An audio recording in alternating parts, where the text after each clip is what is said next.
বিশ্বের বিখ্যাত অ্যাপল কোম্পানির প্রতিষ্ঠাতা স্টিভ জবস উনি বলেছিলেন, বিশ্বের সেরা ধনী হওয়া আমার কাছে মুখ্য বিষয় নয়, বরঞ্চ রাতে ঘুমাতে যাওয়ার আগে যেন আমি নিজেকে এটা বলতে পারি যে হ্যাঁ, সত্যি আমি দারুণ কিছু করেছি। এটাই ছিল ওনার মূল কথা।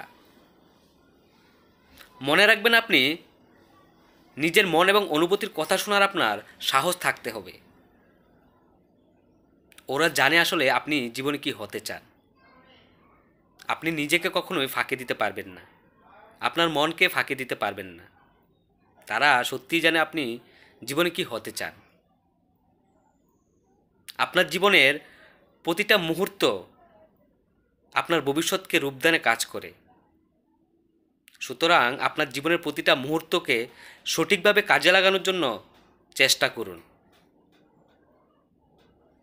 মৃত্যু আছে বলে আমরা জীবনটাকে কিন্তু এত সহজভাবে নিতে পারি। পৃথিবীতে আমরা এসেছিলাম একদম নগ্ন অবস্থায়, ফিরেও যেতে হবে আমাদের সে খালি হাতে।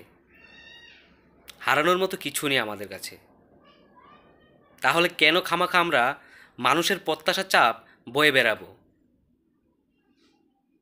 মনে রাখবেন, আপনার মন যা চায়, আপনার হৃদয় যা বলে, সেটাই সবচেয়ে গুরুত্বপূর্ণ। আপনি আপনার মনের কথা আগে শুনতে হবে। আপনাকে আগে আপনার হৃদয়ের কথা শুনতে হবে। ভালো কিছু করার চেষ্টা করুন। ভালো থাকবেন। ভিডিওটি ভালো লাগলে অবশ্যই লাইক এবং শেয়ার করবেন এবং চ্যানেলটি সাবস্ক্রাইব করে অবশ্যই পাশে থাকবেন। ধন্যবাদ।